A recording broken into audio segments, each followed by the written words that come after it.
രാവിലെ മുതൽ ആരംഭിച്ച ഈ സംഗമത്തിൽ വ്യത്യസ്ത തലങ്ങളിലുള്ള ചർച്ചകളും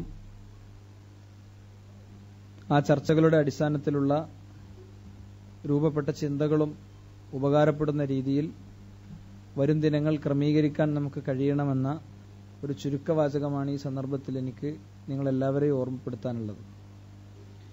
യഥാർത്ഥത്തിൽ ഇത്തരം ഒരുമിച്ചുകൂടലുകളാണ് പ്രബോധന രംഗത്ത് നമ്മുടെ കുതിപ്പ് തീരുമാനിക്കുന്നതും നമ്മുടെ യാത്രയുടെ വേഗത യഥാർത്ഥത്തിൽ വർദ്ധിപ്പിക്കുന്നതും.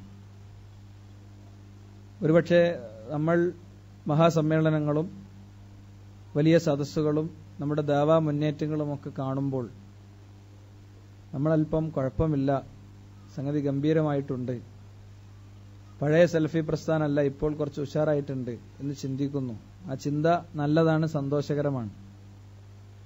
പക്ഷെ എപ്പോഴും ഒരു പ്രബോധകനെ സംബന്ധിച്ചിടത്തോളം, ഒരു ദായിയെ സംബന്ധിച്ചിടത്തോളം എല്ലാവരും കാണുന്നതിന്റെ അപ്പുറത്തെ ചില യാഥാർത്ഥ്യങ്ങളെ കാണാനും ആ കാഴ്ചയുടെ അടിസ്ഥാനത്തിൽ കാര്യങ്ങളെ വിലയിരുത്താനും അതിന്റെ അടിസ്ഥാനത്തിൽ അടുത്ത ആ സ്റ്റെപ്പുകളെക്കുറിച്ച് ചിന്തിക്കാനും സാധിക്കുക എന്നത് ഏറെ നിർണായകമാണ്. മുജാഹിദ് പ്രസ്ഥാനം വളരെ സങ്കടകരമായ ഒരു പശ്ചാത്തലത്തെ അഭിമുഖീകരിച്ച് മുന്നോട്ടു പോകുമ്പോൾ അവിടെ നമ്മൾ വേറിട്ട് കാണേണ്ട കുറെ അധികം കാഴ്ചകളുണ്ട്. ആ കാഴ്ചകൾ ഇവിടെ അധർമ്മങ്ങളിലും അക്രമങ്ങളിലും അനീതിയിലും ശിർക്കിലും കുഫറിലും കഴിയുന്ന സമൂഹത്തെ സംബന്ധിച്ചുള്ള നമ്മുടെ വേദനയാണ്. നമുക്കിത് കിട്ടി, അവർക്കാർക്കും ഇത് കിട്ടിയിട്ടില്ല. അവർക്കിത് കിട്ടിയില്ലെങ്കിൽ അവർ രക്ഷപ്പെടുകയില്ല. പ്രവാചക തിരുമേനി സല്ലല്ലാഹു അലൈഹി വസല്ലമ തങ്ങൾ ആ മൺകൂനയുടെ അരികിൽ നിന്ന് പ്രാർത്ഥിക്കാതെ തിരിച്ചു പോകുന്ന ചരിത്രമുണ്ട്.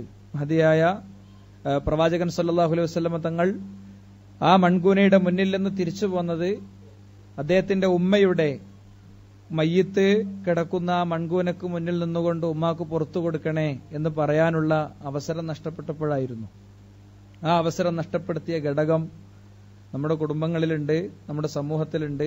അത് അവർ ഇസ്ലാമികമായ ഒരു വിശ്വാസത്തിലും ചിന്തയിലുമായില്ല എന്നതാണ് അതിന്റെ അടിസ്ഥാന കാരണം, അടിസ്ഥാന ഘടകം. അത് മനസ്സിലാക്കാൻ ഈ സന്ദർഭം ഉപയോഗിക്കേണ്ടതാണ്. ISMന്റെ ഒരു മഹത്തായ പ്രോഗ്രാം നമ്മുടെ മുന്നിൽ എത്തി നിൽക്കുകയാണ്. ISM സംഘടിപ്പിക്കുന്ന ഖുർആൻ ഹദീസ് ലേണിംഗ് സ്കൂൾ. ആ ഖുർആൻ ഹദീസ് ലേണിംഗ് സ്കൂൾ നടന്ന കോട്ടയത്ത്, അതിന്റെ മഹത്തായ ഒരു സംഗമം കഴിഞ്ഞ പ്രാവശ്യം നടന്ന കോട്ടയത്ത് മുമ്പൊരു സ്ക്വാഡ് നടത്തിയപ്പോൾ ആ സ്ക്വാഡിന്റെ ഇടയിൽ ശ്രദ്ധിച്ച നമ്മുടെ പ്രവർത്തകർ കണ്ടൊരു കാഴ്ചയുണ്ട്. ഒരു വീട്ടിൽ സ്ക്വാഡ് പ്രവർത്തനത്തിന് വേണ്ടി കയറി ചെന്നപ്പോ ആ വീട്ടിലുള്ള സ്ത്രീയോട് ഇങ്ങനെ സംസാരിക്കണം. അപ്പോ നിച്ച് ഓഫ് ട്രൂത്തിന്റെ ഒക്കെ തലത്തിൽ വർക്ക് ചെയ്യുന്നൊരു സുഹൃത്തുണ്ട് ടീമില്. അയാൾ ഇവരെ കണ്ടപ്പോ അവരോടിങ്ങനെ ഇസ്ലാമിനെ കുറിച്ചും അവരൊരു അമുസ്ലിം സ്ത്രീയാണെന്നുള്ള തലത്തിൽ നിന്നുകൊണ്ട് ഇങ്ങനെ ഇസ്ലാമിനെ പ്രസന്റ് ചെയ്യാണ്. അപ്പൊ ആ സ്ത്രീ അവരെ തട്ടങ്ങനെ തലയൊക്കെ എടുത്തിട്ട് പറഞ്ഞു, കുട്ടി ഞാനൊരു മുസ്ലിം തന്നെയാണ്. അതുവരെ നമുക്ക് ചിരിക്കാം. പക്ഷെ അവിടുന്ന് അങ്ങോട്ട് എന്താ അറിയോ, അവിടുന്ന് അങ്ങോട്ട് അവരുടെ ഷെൽഫിൽ ഒരു ശ്രീകൃഷ്ണ വിഗ്രഹം ഇരിക്കുന്നുണ്ട്. അപ്പൊ ഇതോന്ന് ചോദിച്ചു. അപ്പൊ അതിന് കൊടുത്ത ഉത്തരം എന്താന്ന് വെച്ചാൽ, നമുക്ക് നമ്മുടെ കാര്യം നടന്നാൽ മതിയല്ലോ, ആരോട് ചോദിച്ചാലും ഇപ്പൊ എന്താന്നാണ്. അതായത് അടിസ്ഥാനപരമായി നമ്മൾ വിലയിരുത്തേണ്ടത് ആ പോയിന്റിൽ നിന്നുകൊണ്ടാണ്. അവിടെയാണ് ഇപ്പോഴും കേരളം, അവിടെയാണ് ഇപ്പോഴും സമൂഹം. ആ ചിന്ത യഥാർത്ഥത്തിൽ നമ്മളെ ഉണർത്തേണ്ടതുണ്ട്. നമ്മൾ തൗഹീദിലായി, നമ്മൾ വിദേശത്ത് നമ്മളെ റൂമിൽ എല്ലാ ദിവസവും ഇഷ്ടംപോലെ CD കേൾക്കുന്നു, പരിപാടികൾ കേൾക്കുന്നു, നാട്ടിൽ വരുമ്പോഴും ദാവത്താണ്. പക്ഷേ 333 വക ഏടും പിടിച്ചിരിക്കുന്ന നമ്മുടെ ഉമ്മയെ, നമ്മുടെ വല്യമ്മയെ, നമ്മുടെ ബന്ധുക്കളെ, നമ്മുടെ സുഹൃത്തുക്കളെ മനസ്സിൽ കാണാനും അവരോടത് തിരുത്താൻ ആവശ്യപ്പെടാനുള്ളൊരു യാത്ര നടത്താനും സാധിക്കുക എന്നത് സഹോദരങ്ങളെ വളരെ ഗൗരവമുള്ള കാര്യമാണ്. അതുകൊണ്ട് ഞാൻ പറഞ്ഞതിന്റെ ചുരുക്കം, ഗൾഫ് സംഗമത്തിന്റെ ഗ്ലോബൽ ഇസ്ലാഹി മീറ്റിന്റെ ഏറ്റവും വലിയൊരു റിസൾട്ട് എന്താകണമെന്ന് ചോദിച്ചാൽ നമ്മുടെ യാത്രയുടെ കുതിപ്പിനുള്ള ശക്തി ലഭിക്കലാകണം. മൊത്തത്തിലൊക്കെ റാത്താണ് അൽഹംദുലില്ലാഹ്. ഇപ്പോ ശരിക്കും നമ്മൾ റിക്കവർ ചെയ്ത് വന്നിട്ടുണ്ട് എന്ന ചിന്തയോടൊപ്പം ഇനിയും ഒരുപാട് ആളുകൾ നന്മയിലേക്ക് ക്ഷണിക്കാനുള്ള സംവിധാനങ്ങൾ നമ്മൾ ശക്തിപ്പെടുത്തണം. ഇതിൽ വിദ്യാർത്ഥികളുമായി ബന്ധപ്പെട്ട ഏരിയയിൽ ഇടപെടുന്ന ഒരാളി എന്ന നിലയ്ക്ക് എനിക്ക് പറയാനുള്ളത്, നമ്മളെ കുട്ടികൾ, നമ്മളെ 100% പെർഫെക്റ്റ് ആണെങ്കിൽ പോലും നമ്മുടെ കുട്ടികൾ എവിടെ നിൽക്കുന്നു എന്നത് വളരെ ഗൗരവത്തിൽ നമ്മൾ ആലോചിക്കേണ്ടതാണ്. ലീഡേഴ്സ് മീറ്റിലും ഞാൻ സംസാരിച്ചപ്പോൾ പറഞ്ഞിരുന്നു, ഒരു ദിവസം അവന് പക്വതയും പ്രായവും സ്വന്തം തീരുമാനവും ചിന്തയൊക്കെ വന്നതിന്റെ ശേഷം ഒരു ദിവസം അവനോട് ഇത് നിസ്കരിക്കണം, ഇത് ഖുർആൻ ക്ലാസ്സിന് പോകണം, അതാക്കണം എന്നിട്ട് കാര്യമല്ല. അവൻ കളിക്കുന്ന കളിപ്പാട്ടം മുതൽക്ക് നമ്മുടെ ശ്രദ്ധ എത്തിപ്പെടണം. അവന് തോക്കൊണ്ടും അതേപോലെ തന്നെ അവന് JCB കൊണ്ടും അല്ല കളിക്കേണ്ടത്. അവൻ കളിക്കുന്ന കളിപ്പാട്ടം എന്താണ് എന്നത് മുതൽക്ക് ആലോചിച്ച് അത്ര ശ്രദ്ധിച്ചും സൂക്ഷിച്ചും വളർത്തിയാൽ മാത്രമേ ഇന്നത്തെ ഒരു സാമൂഹിക അന്തരീക്ഷത്തിൽ നമുക്ക് നമ്മുടെ കുട്ടികളെ കിട്ടുകയുള്ളൂ എന്നാണ് ഞാൻ പറയുന്നത്. നമുക്ക് നമ്മളെ കുട്ടികളെ രക്ഷപ്പെടുത്തിയെടുക്കാൻ കഴിയുള്ളൂ. അതുകൊണ്ട് മുകളിൽ ബട്ടർഫ്ലൈസ് നടന്നു. ബട്ടർഫ്ലൈസ് എന്നുള്ളത് നിങ്ങളെ എത്ര ആളുകൾ അത് ശ്രദ്ധിച്ചിരുന്നു എന്ന് എനിക്കറിയില്ല. ഞാൻ രാവിലെ ഇവിടെ അല്ല, അതുകൊണ്ട് എനിക്ക് അതിന്റെ ഒരു സദസ്സോ കാര്യങ്ങളോ നിരീക്ഷിക്കാൻ പറ്റിയിട്ടില്ല. പക്ഷേ 3 days പ്രോഗ്രാം ഒരു ദിവസത്തേക്ക് ചുരുക്കി ഉണ്ടാക്കുമ്പോൾ ഉണ്ടാകുന്ന പരിമിതി ഉണ്ടെങ്കിൽ പോലും നിങ്ങൾ കുട്ടികളോട് അഭിപ്രായങ്ങൾ ചോദിച്ചാൽ അവരുടെ പ്രതികരണങ്ങൾ കിട്ടാനിടയുണ്ട്. അത്തരം സംവിധാനങ്ങൾ ഉണ്ടായി വരേണ്ടതുണ്ട്. അതോടൊപ്പം ഇപ്പോൾ കുവൈത്ത് കേരള ഇസ്ലാഹി സെന്ററിന്റെ നേതൃത്വത്തിൽ വളരെ ശക്തമായ രീതിയിൽ ഓർഗനൈസ് ചെയ്തു പോരുന്ന അവിടുത്തെ കുവൈത്ത് ഇസ്ലാഹി സ്റ്റുഡൻസ് മൂവ്മെന്റ് എന്ന പേരിൽ വിദ്യാർത്ഥികൾക്ക് വേണ്ടി പ്രത്യേകം ഉണ്ടാക്കിയ വിങ്ങിന്റെയും കൂടി മേൽനോട്ടത്തിൽ നടക്കുന്ന സംവിധാനമാണ് CRE ക്ലാസുകൾ. CRE ക്ലാസുകൾ കേരളത്തിൽ 600 കേന്ദ്രങ്ങളിൽ അൽഹംദുലില്ലാ ക്യാമ്പസുകളിൽ പ്രാദേശിക തലങ്ങളിൽ ശക്തമായി സംഘടിപ്പിക്കാൻ നമുക്ക് കഴിയുന്നു.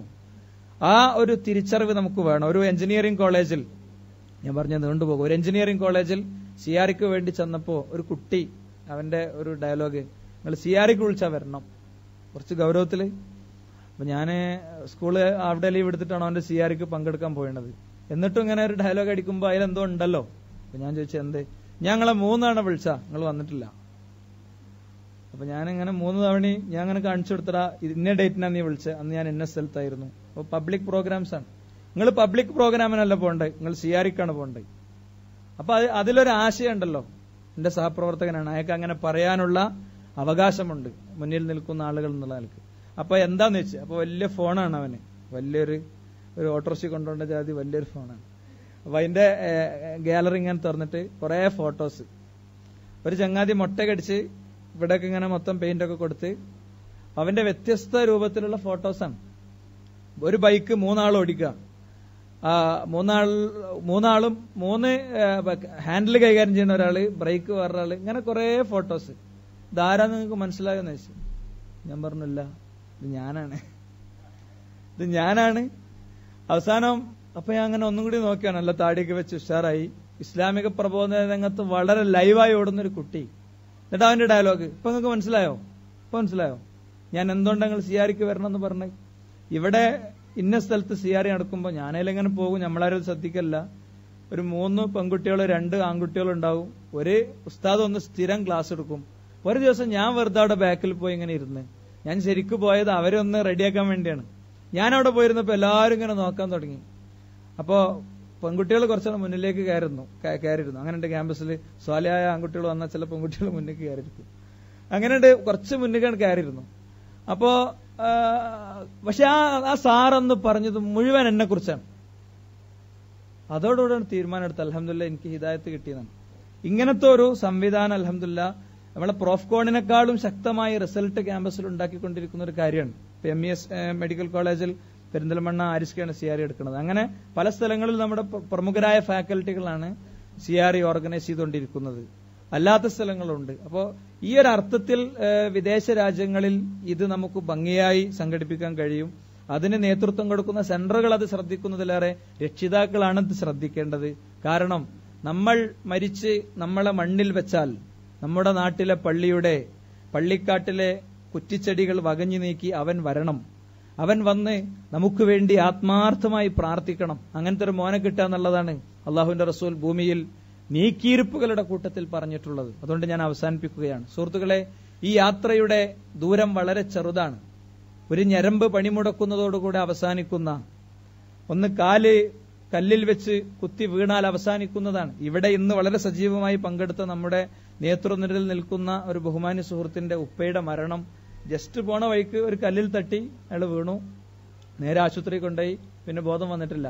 എന്നും അയാൾ നടക്കുന്ന വഴിയിൽ അയാളുടെ മരണത്തിന്റെ അന്ത്യം കുറിക്കുന്ന കല്ലുണ്ടായിരുന്നു എന്ന് അയാൾക്ക് മനസ്സിലാക്കാൻ പറ്റിയിട്ടില്ല. അതുകൊണ്ട് ഇതൊരു സത്യമാണ്. മരണം ഒരു യാഥാർത്ഥ്യമാണ്. മക്കളെ നിർബന്ധിച്ച് രാവിലെ ഭക്ഷണം കൊടുത്ത് ആ ഉമ്മ മദ്രസിൽ വിട്ടു. മദ്രസിൽ ചെന്ന ഉടനെ 3 കുട്ടികളും ഛർദ്ദിക്കാൻ തുടങ്ങി. ആശുപത്രിയിലേക്ക് എടുത്തു.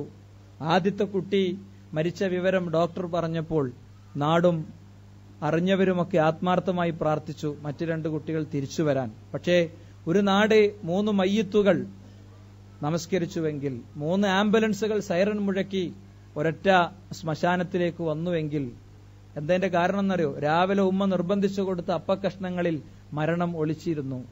ഫുഡ് പോയിസൺ എന്ന് അടുത്ത ദിവസത്തെ പത്രത്തിൽ വായിച്ചു. മക്കളുടെ മരണവാർത്ത ഫ്ലാഷ് ന്യൂസ് ആയിട്ട് വിദേശത്ത് ഇങ്ങനെ ഇരുന്ന് ഒഴിവുള്ള ദിവസം റൂമിലിരുന്ന് കാണുന്ന ഒരു വാപ്പയെക്കുറിച്ച് നിങ്ങൾ ആലോചിക്കുക. എന്നിട്ട് മാനസിക രോഗിയായ സ്വന്തം ഭാര്യയെ ചികിത്സിക്കാൻ ഇന്ന് പ്രവാസം വിട്ട് നാട്ടിൽ താമസിക്കുന്ന അയാളെക്കുറിച്ച് ആലോചിക്കുക. ജീവിതത്തിന്റെ സുഗന്ധവും സന്തോഷവും ഈ പറയുന്ന കുളിർമയും ഒക്കെ അവസാനിക്കാൻ വളരെ ചെറിയൊരു നിമിഷം മതി എന്നത് മനസ്സിലാക്കുന്നിടത്താണ് നമ്മുടെ ദൗർബല്യങ്ങൾ തിരിച്ചറിയുന്നതും നമ്മുടെ അഹംഭാവങ്ങളെ അവസാനിപ്പിക്കുന്നതും സ്നേഹത്തോടുകൂടെ മുന്നോട്ട് പോകുന്നതും. പിന്നെ ഈ ശക്തമായ മുന്നേറ്റ നിരകളിൽ ഇനി ശൈത്താന് എന്തെങ്കിലും ചെയ്യാൻ കഴിയുമെങ്കിൽ നമ്മളെ മനസ്സുകൾ അകറ്റിയിട്ടും നമ്മളെ പരസ്പരം സംശയത്തിലാക്കിയിട്ടും നമുക്കിടയിൽ വിദ്വേഷങ്ങൾ സൃഷ്ടിച്ചിട്ടും മാത്രമേ അത് സാധിക്കുകയുള്ളൂ എന്ന് നമ്മൾ ഓരോരുത്തരും തിരിച്ചറിയുക. അതുകൊണ്ട് നസീഹത്ത് മരിക്കുന്നിടത്ത് സ്നേഹബന്ധങ്ങൾ തകരുന്നുവെന്നത് ഒരു സത്യമാണ്. നസീഹത്ത് എന്ന് പറയുന്നത് ഞാൻ ഒരാളെ കുറിച്ച് പറഞ്ഞിട്ട് വേറൊരാൾ വഴി അയാൾ അത് അറിയണ നസീഹത്ത് എന്ന് പറയാം. നസീഹത്ത് എന്നുള്ളത് എന്നെ പറ്റി നിങ്ങൾക്ക് എന്തോ പറയണ്ടോ, എന്റെ ചെവി ഇങ്ങനെ പിടിച്ച് എന്റെ അടുത്ത് വന്ന് പറയണതാണ് നസീഹത്ത് എന്ന് പറയാം. അതുകൊണ്ട് നമുക്ക് സുഹൃത്തുക്കളെ എല്ലാം കാണാനും എല്ലാ നിലക്കും ഇടപെടാനും സഹായിക്കാനും ഒക്കെ സാധിക്കണം. CRE പദ്ധതിയെ നിങ്ങൾ ഏറ്റെടുക്കണമെന്ന് ഈ സന്ദർഭത്തിൽ ഉണർത്താൻ ഞാൻ ആഗ്രഹിക്കുകയാണ്. MSM തലത്തിൽ നിന്നുള്ള ഒരു റിക്വസ്റ്റ് എന്ന നിലക്ക്, നമ്മുടെ ഒരു ആവശ്യം എന്ന നിലക്ക് വിദേശത്തുള്ള നിങ്ങളുടെ മക്കളെ സംബന്ധിച്ച വിശദാംശങ്ങൾ ശേഖരിക്കുന്നതോടൊപ്പം നാട്ടിൽ പഠിച്ചുകൊണ്ടിരിക്കുന്ന ക്യാമ്പസുകളിൽ പഠിച്ചുകൊണ്ടിരിക്കുന്ന കുട്ടികളെ സംബന്ധിച്ച ഡീറ്റെയിൽസ് ഒരുപാട് സ്ഥലങ്ങളിൽ ഒരുപാട് കുട്ടികൾ പഠിച്ചുകൊണ്ടിരിക്കുന്നുണ്ട്. അവർ നേരെ അവിടെ വരുന്നു, അവർ സ്വതന്ത്രരാണ്, പൂർണ്ണമായി അവരെ നോക്കാൻ ആരുമില്ല. ഞങ്ങൾക്ക് ഉറപ്പ് തരാം, നിങ്ങളെ മുന്നിൽ മാത്രമേ നല്ല കുട്ടിയുള്ളൂ ഉറപ്പാണ്. കോയമ്പത്തൂരിലെ ഒരു മലയാളി വിദ്യാർത്ഥി സംഗമത്തിന് വേണ്ടി ചെന്നപ്പോ പിന്നെ ഒരു കുട്ടി പിന്നെ അങ്ങനെ ഉണ്ടായി വന്നൊരു ബന്ധത്തിന്റെ അടിസ്ഥാനത്തിൽ എന്താ പറയുക, അവൻ പറഞ്ഞതിന്റെ ചുരുക്കത്തിലുള്ളൂ, ഞാൻ വരുമ്പോ ഞാൻ വളരെ തുറന്നു പറയാണ്, ഞാൻ നാട്ടിൽ നിന്ന് വരുമ്പോ ഒരു എന്താ പറയാ സ്വയംഭോഗം പോലും ചെയ്യുന്ന ആളായിരുന്നില്ല ഞാൻ. നിങ്ങൾക്ക് മനസ്സിലാകാൻ വേണ്ടിയാണ് ഇത് ഇങ്ങനെ തന്നെയാണ് പറയുന്നത്. പക്ഷേ എന്നെക്കാളും പ്രായമുള്ള 2 സ്ത്രീകളുമായി പിന്നെ ഇന്റർകോഴ്സസ് ചെയ്യുന്നിടത്തേക്ക് ഞാൻ എത്തിയിട്ടുണ്ട്. അത്ര സ്വതന്ത്രമാണ് ഈ നഗരം. അതുകൊണ്ട് ഇവിടെ ഇടക്കിടക്ക് പരിപാടി വേണം. ആ കുട്ടി പറയണം, ഒരിക്കലും ഒരാൾ ചെയ്ത തെറ്റൊരാളോട് പറയാൻ പാടില്ല, പക്ഷേ അവനത് ക്ലിയർ ആകണം, അതിനുവേണ്ടി പറയാണ്. അതുകൊണ്ട് നമ്മളെ മക്കളെ ആ നിലക്ക് ശ്രദ്ധിച്ചിട്ടില്ലെങ്കിൽ പ്രയാസങ്ങൾ ഉണ്ടാകും എന്നത് രക്ഷിതാക്കൾ ഓർക്കുക. ജീവിതത്തിലെ സൗകര്യങ്ങളും സന്തോഷങ്ങളും ഒക്കെ അവസാനിക്കാൻ നമ്മുടെ മോന്റെ എന്തെങ്കിലും ഒരു ദുഷിച്ച ഒരു സ്വഭാവം അവനിലുണ്ട് എന്നറിഞ്ഞാൽ മതി. അപ്പൊ മനസ്സിലാകും ലേബർ റൂമിന്റെ മുന്നിൽ അവനെ കാത്തു നിന്നതും മരണത്തിന്റെ പാതിവേദനയുള്ള പ്രസവത്തിലൂടെ അവന് ജന്മം നൽകിയതും അവന്റെ കുഞ്ഞുടുപ്പുകൾ വാങ്ങിയതും അവനെ കൈപിടിച്ച് നടന്നതും അങ്ങനെയെല്ലാം അല്ലേ. അത് അങ്ങനെ ആ ഒരു സമയത്ത് ഓർമ്മ വന്നിട്ടൊരു കാര്യം ഉണ്ടാവില്ല. അതുകൊണ്ട് ഗൗരവത്തോടു കൂടെ ഈ വിഷയത്തെ സംബന്ധിച്ച് ആലോചിക്കുക. ഈദ് കിസ്വ പ്രൊജക്ട് എന്ന പേരിൽ MSM വളരെ ദരിദ്രരായ കുട്ടികൾക്ക് പെരുന്നാൾ ദിവസങ്ങളിൽ ധരിക്കാനുള്ള വസ്ത്രവുമായി ബന്ധപ്പെട്ടൊരു പദ്ധതി പുതിയതായി പ്രഖ്യാപിച്ചിട്ടുണ്ട്. ഓൺലൈനിലൊക്കെ അത് നിരീക്ഷിച്ച സുഹൃത്തുക്കൾക്ക് ഒരുപക്ഷെ അതിന്റെ ഇൻഫർമേഷനുകൾ ലഭിച്ചിട്ടുണ്ട്. ഒരു കുട്ടിക്ക് 1000 രൂപ എന്ന നിരക്കിലാണ് നമ്മൾ കാണുന്നത്. ഒരു മുതിർന്ന കുട്ടിനെയാണ് കാണുന്നത്. ചെറിയ കുട്ടിക്കാവുമ്പോൾ അതിന്റെ ഒരു കാൽക്കുലേഷനിൽ ക്യാഷ് അവരുടെ കയ്യിൽ കൊടുക്കുന്ന രീതിയാണ് ആലോചിക്കുന്നത്. അതിൽ അങ്ങനെ ആലോചിക്കാൻ ചില കാരണങ്ങളുണ്ട്. ഡ്രസ്സ് നേരിട്ട് വാങ്ങിക്കൊടുക്കുന്നതിലേറെ ക്യാഷ് എന്നുള്ളത് ആലോചിക്കാൻ ചില കാരണങ്ങളുണ്ട്. ഒരേ നിറത്തിലുള്ള ഡ്രസ്സും കാര്യങ്ങളും അങ്ങനെയൊന്നും വേണ്ട, അത്ര സൂക്ഷ്മമായി നമ്മൾ കൊടുത്തത് അറിയണ്ട എന്നുള്ള ഒരു ചിന്തയാണുള്ളത്. അപ്പോ നമ്മൾ ഒരുപാട് ക്യാഷ് ഈ വിഷയത്തിൽ ചെലവാക്കുന്നുണ്ട്. നമ്മൾ നമ്മുടെ ചുറ്റുമുള്ളവരെ കാണാൻ നമുക്ക് സാധിക്കണം. ഒരു ദുരന്തത്തിന്റെ അടുത്ത ഘട്ടത്തിൽ ഏതോ യതീംഖാനയുടെ തൂണിൽ ചാരി സ്വന്തം മാതാപിതാക്കൾക്ക് വേണ്ടി പ്രാർത്ഥിക്കുന്നവരായി നമ്മുടെ മക്കളും മാറുന്ന ഒരു അവസ്ഥയുടെ ദൂരം വളരെ വിദൂരമല്ല എന്നുള്ളത് ഒരു സത്യമാണ്. ആ സത്യം ഉൾക്കൊണ്ട് നമ്മളെല്ലാവരും ഈ രംഗത്ത് ഉജ്ജ്വലമായി മുന്നോട്ട് പോവുക. റബ്ബ് നമ്മളെ അനുഗ്രഹിക്കുമാറാകട്ടെ. അവന്റെ യഥാർത്ഥ മുത്തഖീങ്ങളിൽ അവൻ നമ്മെ ഉൾപ്പെടുത്തുമാറാകട്ടെ. പ്രവാസ ജീവിതത്തിന്റെ പ്രതിസന്ധികൾക്കും വേദനകൾക്കുമൊക്കെ ഇടയിലും ദീനിനെയും ദാവത്തിനെയും നിലനിർത്താനും അള്ളാഹുവിന്റെ മാർഗത്തിൽ ഉജ്ജ്വലമായി മുന്നോട്ട് പോകാനും റബ്ബ് നമ്മെ അനുഗ്രഹിക്കുമാറാകട്ടെ. ആമീൻ ആമീൻ ബിറഹ്മതിക യാ അർഹമർ റഹീമീൻ വൽഹംദുലില്ലാഹി റബ്ബിൽ ആലമീൻ.